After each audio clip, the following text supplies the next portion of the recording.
Today, I just wanted to give my raw thoughts on go to market in 2026 and cold email in 2026, and how I think that companies as well as agencies are going to have to shift the way that they operate in order to be successful. And this is coming off the back of our last four client launches where we've managed to book meetings within the first 8 hours up to 48 hours for all of our client launches and new markets, and even for companies that don't have any successful marketing channels prior to working with us. So, why is that? I think the fundamental shift that's happening in go to market is that more than ever, agencies and companies need to be context management businesses. And so that means that they need to abstract out data very, very well and store it as context for rapid iteration. And so, what does that look like? And why is it relevant? Well, fingerprinting is happening at greater scales than ever. And to be successful with Outbound, you need to be able to pick up on minute changes in the success of your current systems. For instance, 2 weeks ago, Google rolled out some pretty massive changes, and my team is working on our own internal tool to add in our own domain masking. We wouldn't be able to hit the ground running and build out that tool without having a lot of data on the back end that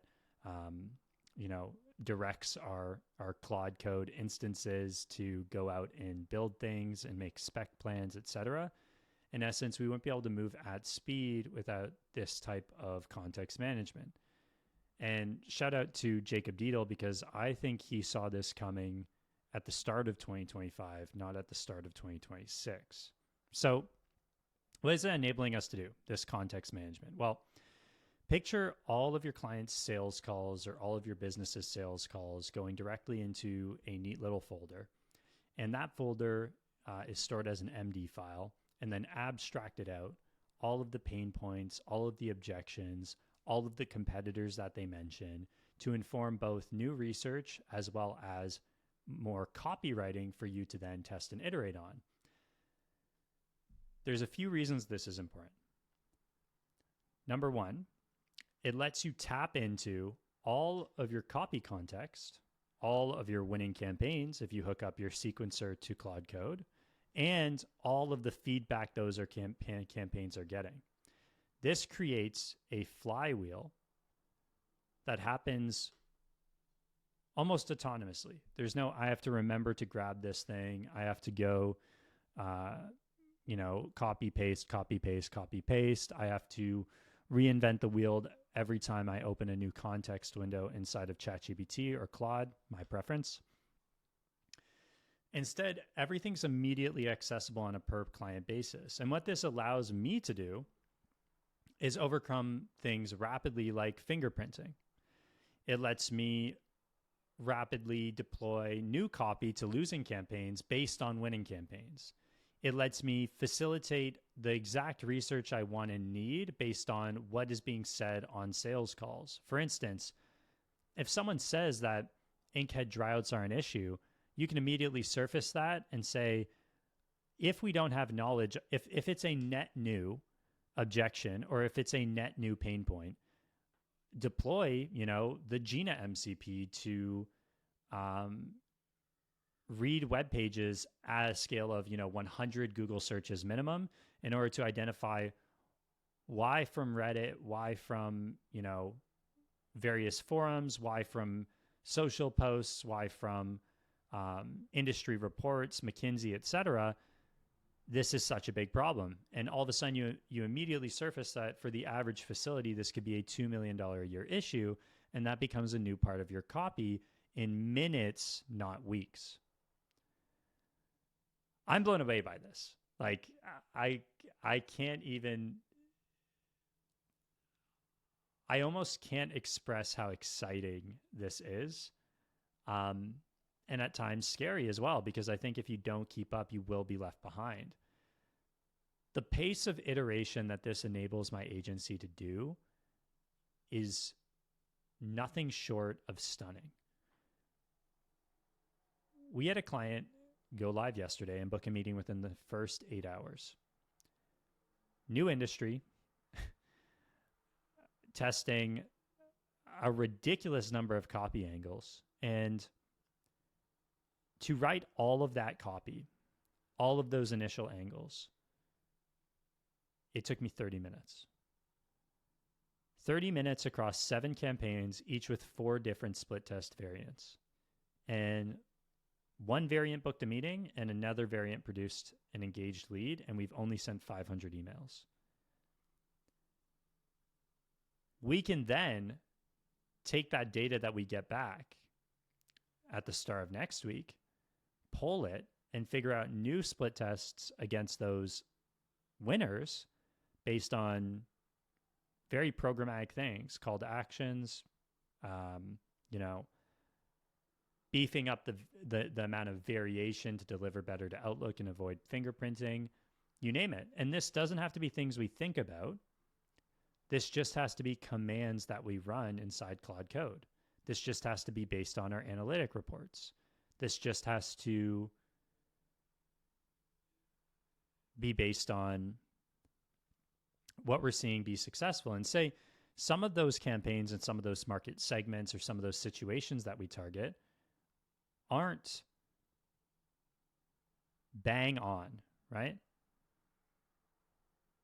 We can take what's working in the other markets and other situations and apply those learnings to those markets, right? We can quickly deploy the research to fill that gap.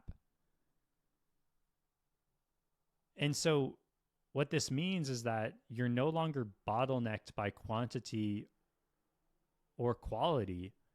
Your only bottleneck is your own creativity. And of course, you need to have the right systems to support this, to make things happen. But I think most competent agencies, understand how to get those kind of systems in place, what type of enrichments need to happen. And, eventually many of those may be taken care of by ultra fast, rather intelligent agentic workflows. I know I'm working on those internally, especially for local leads. And maybe I'll show more of that soon. But what this unlocks is an ability to scale learning and intelligence like never before. Like all winning campaigns are just in one place and they're immediately accessible, no copy pasting, right? Who that campaign was for, what market that was relevant to. It's just all there and ready to go. And that helps you with baseline copy, right? Messaging, but it also then helps you with your one-to-one copy, right? As you scale out and you want to have differentiation. Because all of a sudden you can put in, 10 or 12 businesses and you can say, look, here's all the pain points and objections from these calls. You have full freedom. I want you to just try a bunch of different searches and try to figure out if you can find public information that allows us to reinforce this message with more relevance to their current situation, right? And that's where my entire thesis comes in. And, I think this reinforces my thesis for the most part, which is that situation-based outbound is where it's at. Because when you have a winner that targets a situation, not a market, you can scale that horizontally across markets. And what do I mean by that? We have a campaign live right now that simply 2 campaigns actually for 2 different clients that follow the same structure. And it's basically like you are investing so much money into this adjacent thing that is super complementary to the thing that we're doing. Do you think that the thing you're doing is good enough that we could just use our best practices to put it here really, really fast, that you'd get a big result? And here's the macro condition that points to this over here being even more effective than this for bang for your buck because of these changes in the industry, right? And that won't work forever, but that's applicable, right? That is applicable agnostic of market, because all sorts of people are investing in that marketing thing and could use this marketing thing, right? And so it lets you scale campaigns regardless of what they are, and more so what they're doing. And so going into 2026, I think go to market will change forever, because as you scale those situations, you will notice that some start to fizzle out, and your campaigns will pick up on that, and that data will come back to your content text machine, and your new sales calls will point to changes in the market. And those changes will tell you how to change your messaging to continue pushing forward with pace. Your messaging goes from you're a new thing on the block to people are aware to people are competitor aware. And eventually you'll just have to update and tweak it to say, unlike other solution that you may already be using or may have already pitched you, right? You're no longer positioning against nothing. Your argument is against a competitor, right? You see it all the time with the way ClickUp has transformed their ads. They're always going after Jira users, right? They love to make fun of Jira. And that would have never worked when they were like the new kid on the block, or when project management tools were brand new.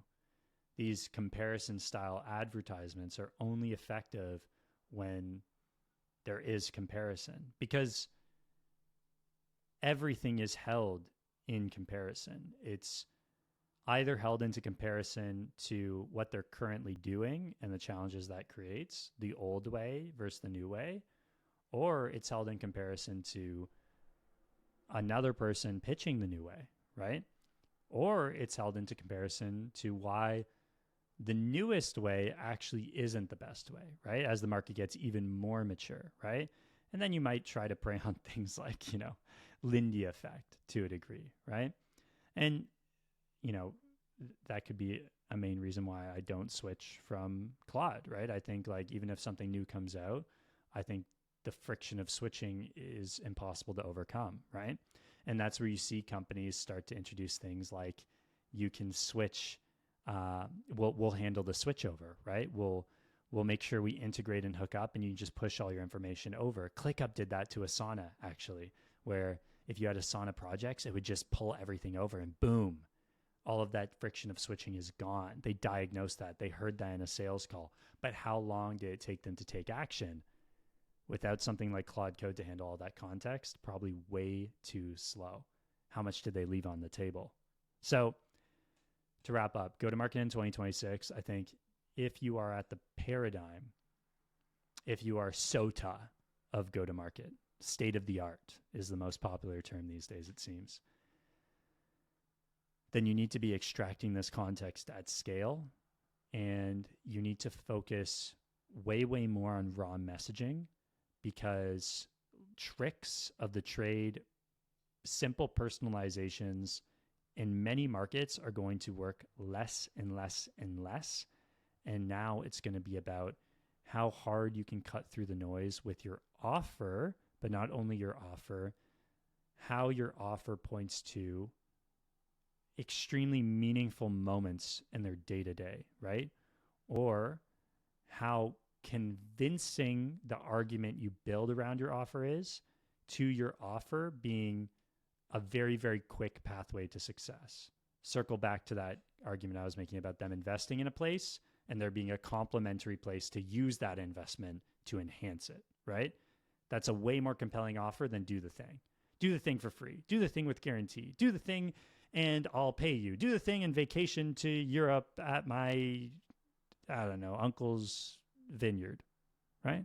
No one gives a shit. Make the argument better.